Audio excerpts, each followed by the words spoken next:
Wait, wait a minute. Oh, you know what?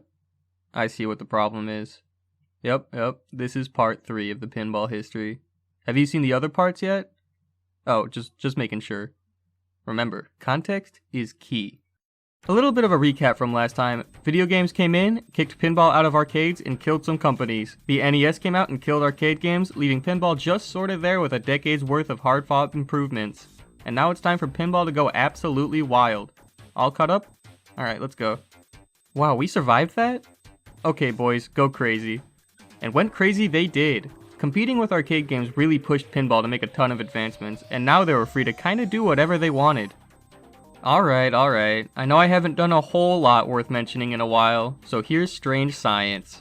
Look, it has 5-ball multi-ball. That's a lot of multi-ball. That's pretty neat, huh? Move over, Bali. Let me show you why I'm top dog. To kick off the new era of pinball, Williams released the iconic Pinbot with his crazy flipper fingers and magic opening visor. What a great game. Artist and co-designer Python Angelo thought it was a great game too, so he asked the then president Ken Fredenza if the whole team could get credited instead of just the designer, which was standard up to this point. He said sure, why not? And from that day on, the whole team finally gets the credit they deserve, which makes my job a whole lot easier. You want to know another trend that started here? Well, what adds little to nothing to a game, but pinball enthusiasts love anyway? What do I have to pay extra for today just to get one? That's right, toppers. Toppers are essentially just extra ornaments that sit on top of the cabinet. They don't add a whole lot, or anything at all, but they all do something different and it's always cool to see what they do. Moving on from toppers, as programmers got better with operating the code, rules have been gradually getting more and more deep. In fact, Pinbot may or may not be the first game to have a wizard mode, but that depends on how you define a wizard mode. For now, all you gotta know is that Pinbot, in every game from now on, had a bunch of different objectives to complete, but we'll get more into wizard modes when we talk about a game that really blew the concept up. Seeing that pinball somehow didn't die and is in fact making another comeback, Gary Stern, son of the late Sam Stern, and Shelly Sachs would get to work in Gary's basement picking up the remains of Stern Pinball. With Joe Kaminkow as head designer, they approached Data East to pitch the new pinball division, to which they agreed. Data East's very first pinball machine, Laser War, would also be the first pinball machine to have stereo sound. Later, Williams would release a Pseudo sequel to Space Shuttle in the form of Space Station. For this game, they looked at the old one and were like, ah yes, no in-lanes needed. Meanwhile, Premier's TX Sector does, in fact, have in-lanes, but it also gave the illusion of a teleporting ball. Not bad, Premier. One day, Williams and Bali were having a nice cup of tea, and it went a little something like this. Bali, buddy, you've been a little down lately. Is everything okay? Down? That's not true. Didn't you just see we released Hard Body not too long ago? What the hell is that? Hard Body? A game based on bodybuilders? Bali, what happened to you? You used to be the best. Now you're in financial ruin, and you're following in Premier's footsteps? That's it. You're gonna come over to my place. We're gonna work this out. Work out like in Hard Body? No. Well, okay. Let me just release Ramp Warrior real quick, and we'll get right to work. Okay, well let me just... Wait, what's a Ramp Warrior? No way. We're changing that to Truck Stop. A much better theme. What? You just can't... Hey. Who's in charge here? So, without the personification of soulless companies, Williams bought Bali. Bali would still produce their own games, but now they worked at the same place as Williams, and the teams kinda merged into one big team. They both produced the same thing, so the line separating the two companies really became blurred. That's why games made from these two from now on would be referred to as Bali Williams games today. It just kinda felt like one big company because, well, it kinda was. Alright Bali, let me show you how things are run around here. Take a look at our latest Bonsai Run. Here's a cool one, Bonsai Run, the first game designed by the magnificent Pat Lawler. He'd been working on his own design from his garage that had a playfield extend up into the backglass. He approached Larry DeMar to get his design approved, and just like that, one of the most innovative designers began his journey. What a crazy game to start off with. Bali wasn't the only one going through a rough patch though, because soon Zaccaria would reorganize under the new name Mr. Game. When I say reorganize, I mean reorganize, because Mr. Game wanted to make a completely new look for their pinball tables. gross, most notably replacing the standard display with a colored screen. What a crazy idea. Like that ever stick. Beep beep. What was that? Oh, nothing. Just Williams making Taxi, featuring former Soviet leader Gorbachev, Pinbot, Dracula, Santa Claus, and not Marilyn Monroe. One of the all-time greats, Taxi started Mark Ritchie's TV trope of going crisscross applesauce with his ramps, a trope that he would become very well known for in future games like Diner and Fish Tales. Back at Data East, Time Machine just hit the scene, notably being co-designed by Ed Chebula from Gameplan. If there's something to be said about Gary Stern, it's that he loves pinball. A lot. When putting together Data East with Shelly Sachs, Stern knew that he had to get the best team he could. Throughout Gary's extensive career, he would become sort of a veteran magnet, attracting the most experienced for all fields needed to create some sort of pinball super team, like pinball moths to the pinball flame. Despite that, it was still Williams that had the best teams around. We already mentioned their designers, but they also had talents such as Brian Schmidt on sound, who was very prolific, Ed Boon on software, who would later work on Mortal Kombat, and Joe Jews Jr. on mechanics, who used to throw Molotov cocktails at tanks in Hungary. That's canon. In April, Williams is out here shaking things up with Earthshaker. This was the very first game to have a shaker motor inside the machine, of course to simulate the catastrophic terror of an earthquake. You know, for fun. I remember the very first time I got the Earthshaker to do that, I thought I broke the machine. I was a young kid and I thought, I just broke Earthshaker. Uh-oh, and I snuck out of the game room because I thought I broke it. That same month, they'd make Black Knight 2000 in 1989. Of course, this was a sequel to the original Black Knight, and comparing the two really shows how much pinball has changed in just 9 years. They don't play anything alike, but whatever. Oh, also, the game has a killer soundtrack. You got the power. You got the might. No way. Get ready for battle. Give me your money. Beat the Black Knight. You know what goes together like chocolate and peanut butter? Or beans and cornbread? Pinball and Elvira. For Bali's first major hit working under Williams, they released Elvira and the Party Monsters, the first of three, count 'em, 3 Elvira-themed pins. This was also the first time a pinball machine got voice work from a real known celebrity, getting lines from Elvira herself. Now we're cooking. She must be a pinball fan, I don't know. Oh, look at that! Premiere just made a Ghostbusters. Oh, wait, no, never mind. It's just Bone Busters Inc. Well, someone's gotta clean this up now. It's alright, because in December they'll make Lights Camera Action, which has a cool rotisserie ramp. You wanna know how to repair a pinball machine? Tim Arnold's got you covered. Arnold had been making DVDs on how to properly take care of your very own pinball machine because pinball machines are nightmares to own. One day, he noticed that he had a pretty impressive collection and it hit him. I should make the Pinball Hall of Fame, home to every pinball ever. It'll be the best place in the whole world. And now it's the biggest collection in the world. The place is completely non-profit, with all proceeds going to the Salvation Army. By now, it's home to some very rare and very elusive machines. Well, it looks like it's time to start the new decade. You know, I get the feeling that this will be a great one. No more pesky fiends killing my favorite industry. This will be a great time for everyone to just kick back and... Oh my god, Mr. Game is dying. He's not gonna make it. He's going bankrupt. Don't worry, I'll save them. Don't worry, I'll take it from here. Cough, cough. You saved me, Technoplay. Now we can continue to make the best pinball machines in all of Italy. Wait, did you say pinball? Yeah, right. We're not doing that. And, sort of like that, Mr. Game, previously Zaccaria, once the greatest pinball manufacturer in all of Europe, just kinda died. In a world where it was virtually impossible to compete with anything made in Chicago, Zaccaria blew expectations away by once standing strong just behind Williams and Bali. Hard times forced them to change, but that change didn't do them any favors, and their new owners just weren't too keen on keeping that pinball rolling. On the bright side, Data East's not doing too bad. In fact, their new RoboCop has these shiny new solid-state flippers. Wait a minute, haven't we had solid states for, like, a while now? Yes, and shut up. The flippers still chuck balls. Traditionally, flippers have always been a thorn in operators' sides. They were always in chronic need of maintenance to shoot properly, but these new flippers are controlled by a computer and always work as intended. Thanks, Data East. Keep it up. Bali, seeing that it's the 90s now, wasted no time in releasing two of the most obnoxiously 90s games ever, Radical and Dr. Dude. Hey, remember Ender? I bet you don't. Anyway, Ender decided to be fashionably late to a bad trend and made Flip 6, whatever that means. I guess they completely ignored the failures of the past, cause look at that, it's another shitty hybrid. I literally can't find anything on this game, so you can imagine how well it did for them. Apparently, there's a version without the screen, but that one still sucks, so whatever. It really puts into perspective that companies like Zaccaria die while these guys manage to skate by. Now that Bally was a subsidiary of Williams, the higher-ups were looking at Bally's pros and cons and noticed that they always had considerable success with licensed games, so they basically told them to go make a bunch of those. And then, Bally went ahead and made a bunch of shitty games, but hey, at least they have licenses attached to them.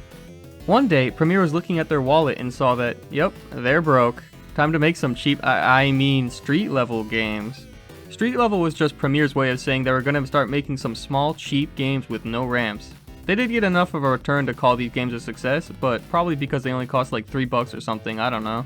Back at Williams, Pat Lawler would make his second disaster-themed pin, Whirlwind. The first game replicated the feeling of an earthquake by shaking the whole table, so how are they going to replicate a tornado? I don't know, just stick a fan on it. And everyone loved it. But Williams wasn't done just yet, cause here's Funhouse. Personally, I would consider this to be the most iconic pinball machine ever made. I don't know, maybe it's just because of the big talking head sitting at the top of the playfield. Yep, his name is Rudy, and you can shove your balls in his mouth. Or you can just smack them on its face, you know, whatever feels right to you. Data East was looking at the alphanumeric display on their pinball machines and said, "Ew, gross, no, it looks like a microwave."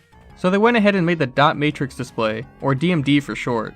These were better in pretty much every way you can imagine, because you could use a bunch of dots to not only show the score, but also get into animations or little video modes that are never fun.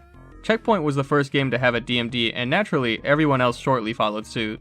Behind the scenes, Williams has been working on a special diamond plating for their playfields. You see, after flippers were fixed, everyone's eyes immediately went to the playfields as public enemy number 2, I guess.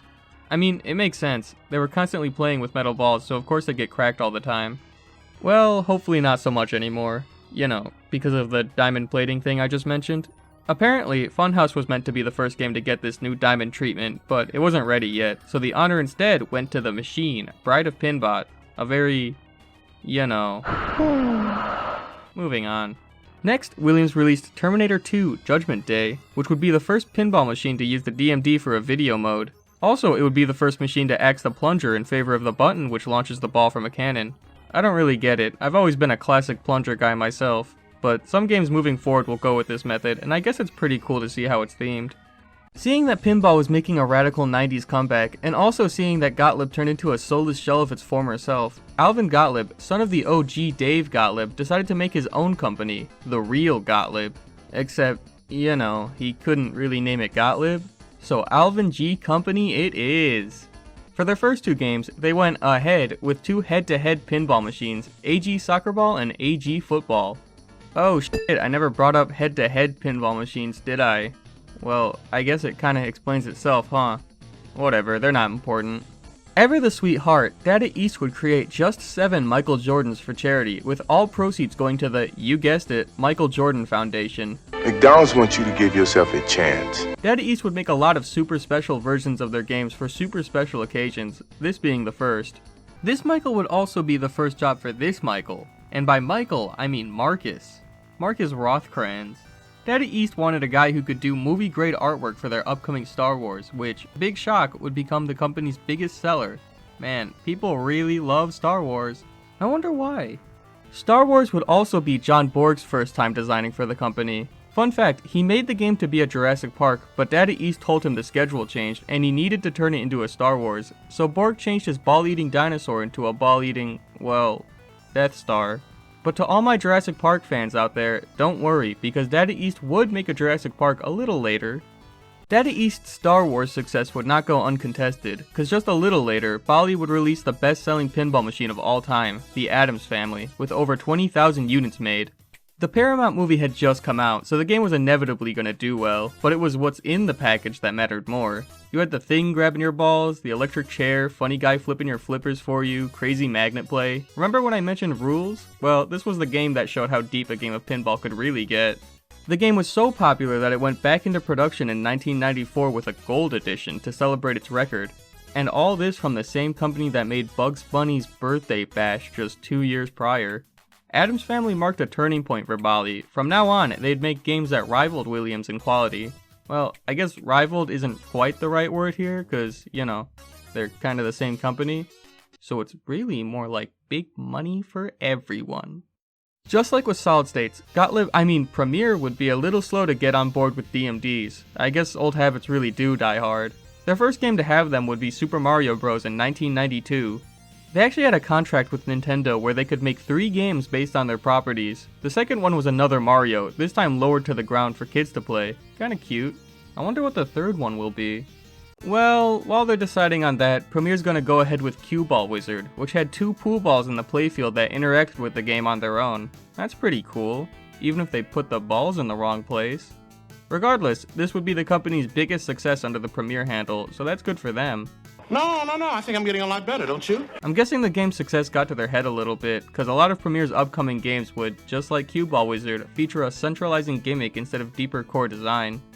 For fun, a bunch of boys from Williams went on a fishing trip in Lake Michigan, which, speaking from experience, is the best of the Great Lakes. I don't want to hear anything from you Superior simps. Superior to what exactly? What was I talking about? Oh right, fishing trip. I guess the boys always got pinball on the mind because that inspired them to create Fishtails. That's it. That's all I really wanted to say. Oh, also, probably my favorite topper. Well, it's a good thing they went to Lake Michigan and not the Black Lagoon like Bali. Ah! Unrelated to that, Alvin G just released their first actual pinball machine. Al's Garage Band goes on a world tour, which really is a mouthful to say. The game is whatever, but you gotta commend the real Gottlieb for trying to stick it to the fake one. Hey, Capcom. Huh? Who are you? It's me, Romstar. We've done business before. We have? Yeah, anyway, how would you like to make a company together?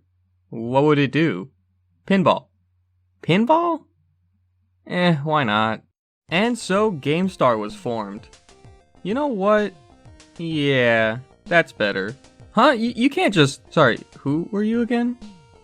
And so, Capcom's pinball division was formed, but it'd take a little while for them to actually get anything going. In the meantime, Williams released one of the best shooters, Whitewater, a game based on river rafting. In his research, Dennis Nordman heard that Bigfoot supposedly steals campers' supplies in the Washington area, which isn't the craziest thing people believe about Bigfoot. Apparently, some people believe that Bigfoot is a time traveler, so whatever you believe in, it can't be worse than that. Anyway, the only reason I brought him up is because Bigfoot is featured in Whitewater and was modeled after Nordman himself, so I guess Bigfoot's been around this whole time, just not where you'd think. Well, justice comes for us all, cause Ender finally died right off the release of their last game, Bushido. While this one doesn't appear that bad, Ender's designs were all extremely dated. Their 90s games were comparable to those from the 70s. All 3 of you Ender fans can breathe a sigh of relief though, because everything they had in the works was picked up by the new kid on the block, Spinball, whose first game would be called, get this, Mach 2.0. 2. So I guess the Ender spirit really does live on. Arcade games started to come back somewhat thanks to the fighting game boom started by Capcom in the Street Fighter series. Not enough to make a dent in pinball at this time, but it would inspire a company that's not Capcom to make a Street Fighter pinball machine. As far as licensed themes go, video games never got all that many pinball machines based on them. Sure, you'll have the odd roller coaster tycoon here and there, but for the most part, if it isn't a classic arcade game or Mario, it ain't gonna happen. So the fact that Street Fighter got one is pretty cool. Next up for Bally was their Twilight Zone, which is kinda like their Addams Family 2.0 with how beloved it is and how many features it has. This game would have more patents for it than any other pinball machine, so you know it was absolutely stacked. The game also had ceramic balls instead of metal ones because there were just so many magnets inside the game controlling all the different mechanisms. Like I said, the game was stacked.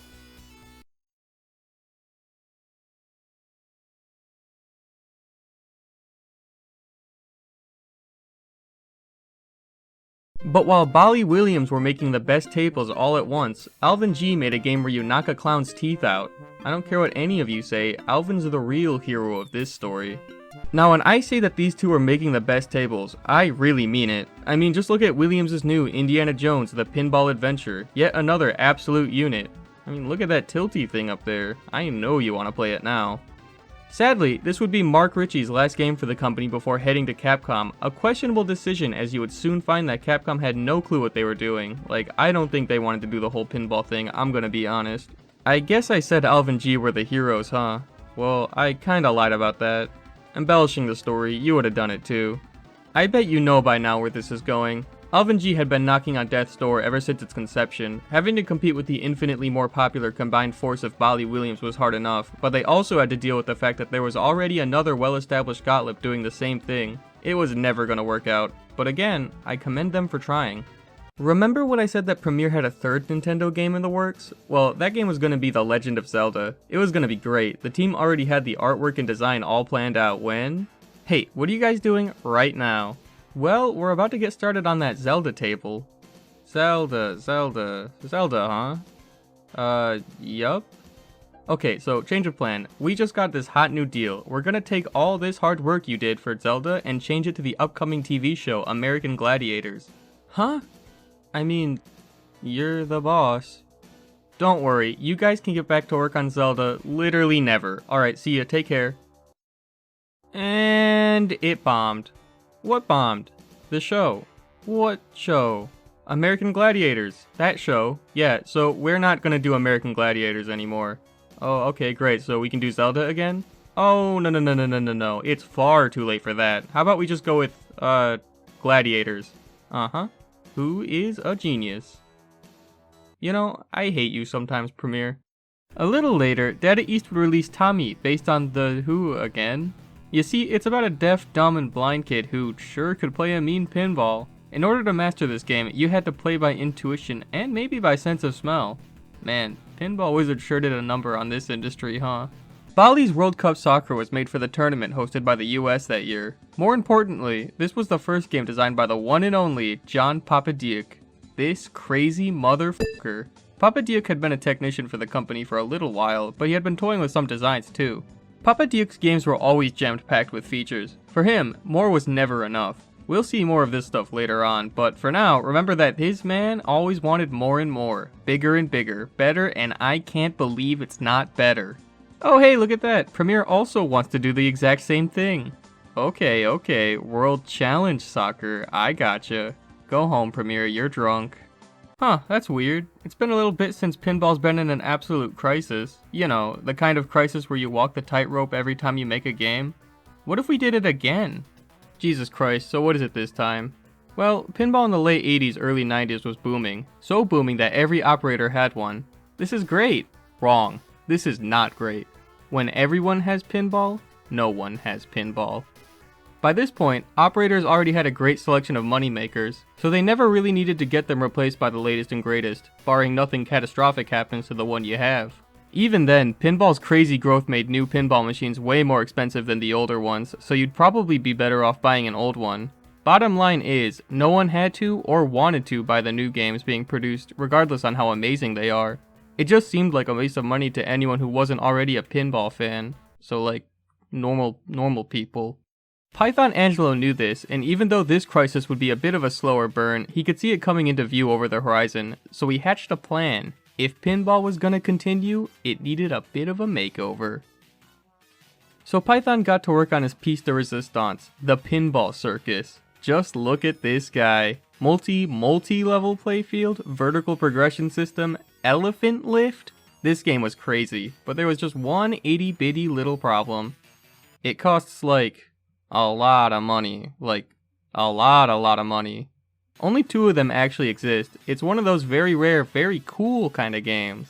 But to Python, this wasn't just some neat gimmick. This was his vision of pinball's future. He knew they couldn't just keep doing the same thing over and over, and he'd also been hearing murmurs of the higher-ups losing faith in pinball's potential. So when the project got cancelled, he packed his stuff and moved to Capcom, where he hoped to lead pinball into the 2000s and beyond. But management at Capcom didn't appreciate Python's wacky antics. They were too focused on turning profits instead of just being cool. With Mark Ritchie and Python Angelo leaving around the same time, Bali Williams needed some new talent, and by new talent, I mean people who've already been at the company, like George Gomez, who worked for Midway back in 1978. All they let him do were cabinet themes and controls, so we left to design toys for Marvin Glass. Oh, so much fun. My best guess is, making toys gave him some crazy ideas for pinball, so we returned to Bali Williams to actually design pinball machines for once. To the uninitiated, this might sound like a stupid conclusion to jump to, but to pinball connoisseurs like me, it makes perfect sense. But that's not all. Williams had a buy one get one designer free, so they picked up Brian Eddy.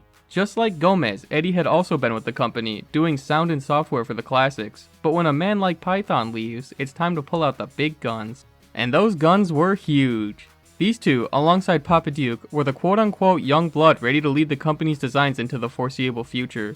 All three of these guys would go on to make 2 to 3 games widely claimed to be the best of all time. I don't think anyone else can say that. Apparently, things haven't been all fun and games for Data East either, but hey, on the bright side, I think Namco's looking to buy you guys out. Doesn't that sound like fun? Data East was so enthralled by this idea that they made a custom machine, Kabuki, for Namco's president.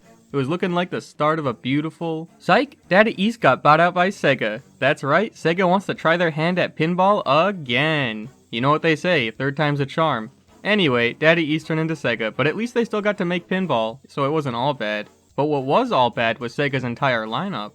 In all seriousness, Sega's new pinball division was pretty middling, and not a whole lot of their games were very notable. Sega went with a much simpler approach to all their games, which did allow them to crank out a lot of them, but it also meant that they were going to make a lot of, well, how do I put it? Trash. Williams was thinking of a big new idea for pinball when... I got it. So you know the talking head from Funhouse? Well, what if there were 2 of them, and neither of them should be allowed to drive? Run him over! I'm always rolling, baby. From one amazing theme to the other, Premiere was trying to prove giants were real, so they made Shack Attack. Everyone must be a bunch of giant deniers, aka squares, because nobody likes this game. Hey Premiere, you wanna make a good game for once? Cool, thanks. No Fear, Dangerous Sports. What a theme. I don't know what it means.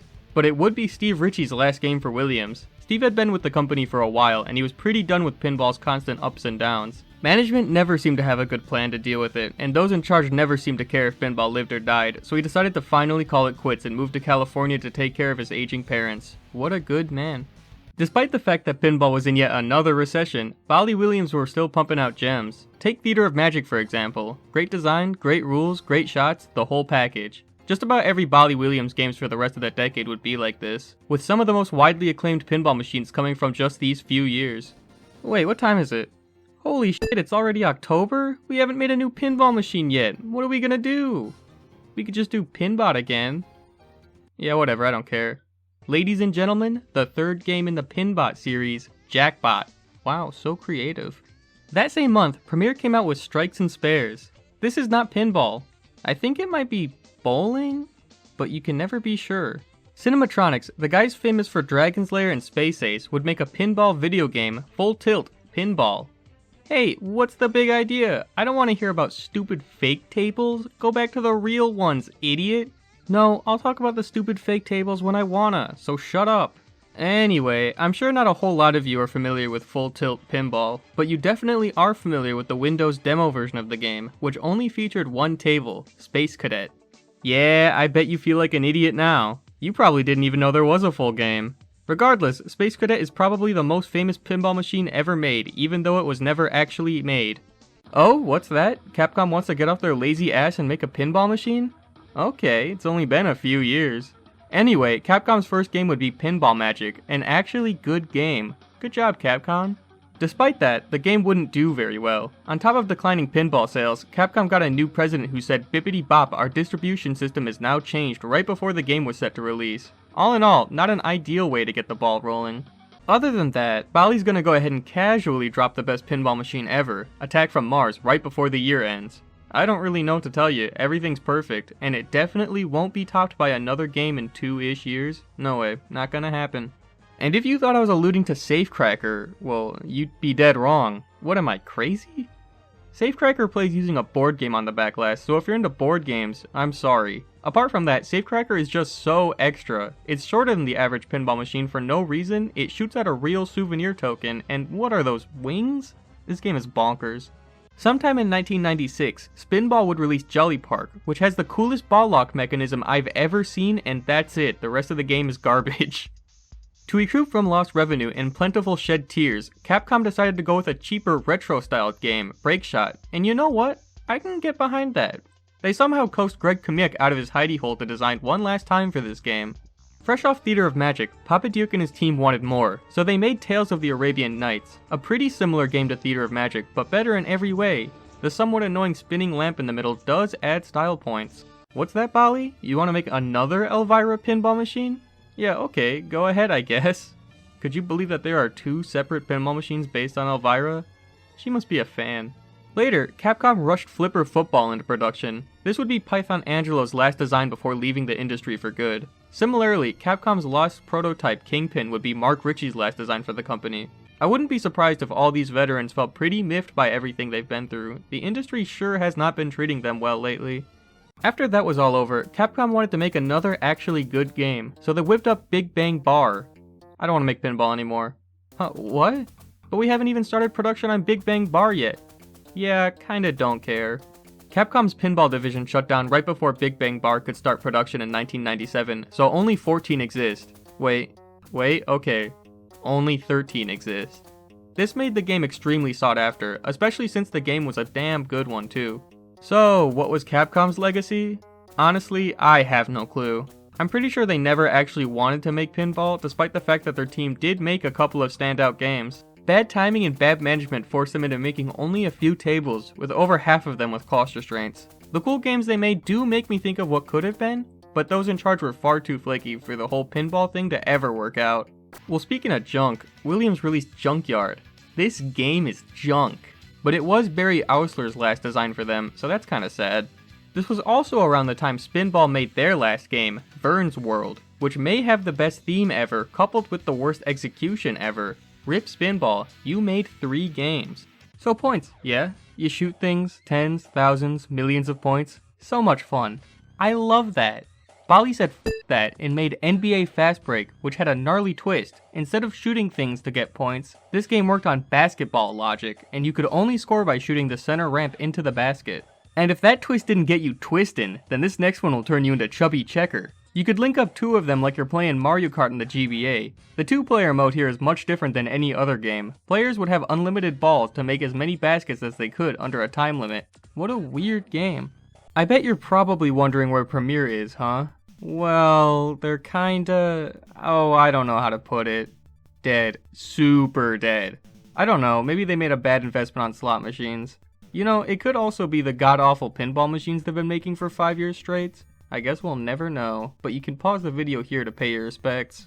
The pinball story had plenty of tragic tales, but to me, there is no tale more tragic than Gottlieb's. Once the untouchable king of the industry, the whole reason pinball exists, and the whole reason pinball turned from a game of chance to a game of skill.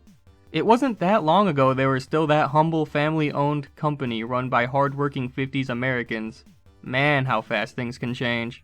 A string of poor decisions and change of ownership were all it took to crumble Gottlieb's empire. Milstar and Premiere marked the real turning point where everything went to hell. It really is sad how fast it took Gottlieb to end up this way.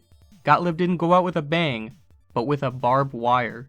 Anyway, you can put the tissues away, because Bali just released Circus Voltaire, my favorite. I love this game, and I'll never buy it. In June 1997, Williams would release what is widely considered to be the best pinball machine of all time, Medieval Madness. This game crushes just about every poll out there. It's just so good. It may not be everyone's favorite pinball machine, but everyone respects it. It's kinda like how Steel Vengeance is to roller coaster enthusiasts, or how Lion King is to Disney fans. It's the one everyone thinks of when they think of the best. Today, usually what will happen is newer pinballs will come out and sit at the top of the ranking for a while. You know, push the older ones down. But Medieval Madness and Attack from Mars always remain at the top. It's crazy just how beloved these two are. Next up, Williams decided to piss on Gottlieb's grave by ripping off their teed off and making it way better. Lamau, stay mad, and may they rest in peace. Here's a cool one, Bali's Champion Pub. You ever played Punch-Out? It's basically that, but pinball. You train up by skipping rope or punching bag, and then you start the main event in the middle. Super cool. Williams would release yet another critically acclaimed table, Monster Bash, in July. It's adorable. The premise is, what if all the Universal monsters were in a band? How can you not love it? Monster Bash is kind of the 3rd place winner in the Bali Williams lineup. If Medieval Madness is the king and Attack from Mars is the queen, then Monster Bash would definitely be the jack. After that, Bali released Cactus Canyon, based on classic spaghetti westerns. This game has a lot of cool features, like the Bart Brothers head and the gunfight, but the game was rushed out the gate. Only 903 exist, and the game went out with an unfinished code, so not all the intended events take place. Despite it being an unfinished game, it's still generally loved by pinball fans, and a full code was eventually made for it, so good job pinball community, I know I can count on you. But why was Cactus Canyon rushed? And why were so few made? Well, the company was ready to get started on Pinball 2000. What's Pinball 2000? The Pinball 2000 initiative was Williams' answer to the current pinball epidemic. While Monster Bash and Cactus Canyon were being worked on, Williams held a meeting to discuss the future of pinball and how the medium could survive into the next decade. For their first idea, they were going to go for yet another video game pinball hybrid. Not a great plan. George Gomez, Mark Wayna, and Pat Lawler all knew this wouldn't work, as this kind of thing never worked before. They had to convince Williams to try something else and create something that could save pinball, so Gomez and Lawler went behind Williams' back to work on the real Pinball 2000. They needed to think of something that would elevate pinball to the next level. What they came up with was a system that used cutting-edge computer and video technology to create holograms that interacted with the playfield. Since this was way better than the original plan and actually the f***ing future, this turned into the real Pinball 2000 project, the basket Williams would put all their eggs into. Once again, it was up to Williams to save pinball and carve the path for the future. The first Pinball 2000 game was Bali's Revenge from Mars in January 1999, a sequel to Attack from Mars. Williams themselves would follow it up with their own Star Wars Episode 1. Williams came out of the gate on this one swinging. You had a sequel to a popular game, a Star Wars theme, and crazy futuristic technology, three things that always worked for pinball. What could go wrong? Both games were fairly successful and held a lot of potential, but it was just too late. The higher-ups at WMS had been pretty done with pinball for a while now, and the profits from the two games just wasn't enough for them to care anymore. Besides, why would you spend so much on pinball machines when you can make infinitely more just by making slot machines? To WMS, it was a no-brainer, and they finally pulled the plug on Bali Williams' pinball division. Sadly, Pinball 2000 would never actually make it to the year 2000. Time was up. The legacy Williams and Bali leave behind is one of outstanding quality. From their inception, the two companies held a stamp of good design right next to Gottlieb throughout pinball's EM days. Their willingness to take risks catapulted them ahead of Gottlieb when Solid States rolled around, and their joint force lineup reads a lot like a list of the best pinball machines ever made. But like most pinball companies at the time, those in charge just didn't have faith in pinball anymore. Not even Williams could save it. So, Williams is dead, Bali went with him, Gottlieb's been dead, Capcom barely existed. So, who's left? Huh? Who? Me? You want me to save pinball? Yeah, right. I've never made a good table in my life. I'm just gonna go and do what the other guys did and call it. Hello? It's me, Gary Stern. I'd just like to announce the rebranding of Sega Pinball to Stern Pinball. Again. So, if you've been paying attention, the timeline for this company would go a little something like this. Chicago Coin died so that Stern could be made, which died so that Data East could exist, which turned into Sega, which turned into Stern again. And now, Stern was gonna have to go it alone. You're probably thinking, Jesus, he's f***ed. But Stern had something nobody else had, a genuine love and want to see pinball succeed. At Stern, Stern's in charge. All the other companies probably wouldn't have died if they didn't have someone else to answer to. Ultimately, it was WMS that shut down Williams Pinball, it was Coca-Cola that shut down Premier's Pinball, same thing with Capcom. Gary's been in the game for a long time now, he just knew that Sega was gonna pull the plug at any second, but Gary was smart. He made his own company specifically to buy the pinball division from Sega for the sole purpose of having a pinball company stand on its own, all because he genuinely loved pinball and didn't want it to die. What a G. Now, just like the 60s, a pinball company wasn't being controlled by someone else's interests. Just like Sega and Data East before it, Stern would quickly become a who's who for pinball veterans, accumulating the best talents from the other companies, but even more now that the other companies are gone. But does the quote-unquote new company have what it takes to survive the greatest pinball extinction yet? Will Stern be able to pave the way forward for pinball in the 2000s and stand tall above its fallen contemporaries? Or will Stern die within a few years and force the next video to be 80 to 85% dead air? I guess you'll have to find that one out for yourself. Or don't. Like you don't have to if you don't want to. But I think you should. It's kind of interesting. I want to know what happens.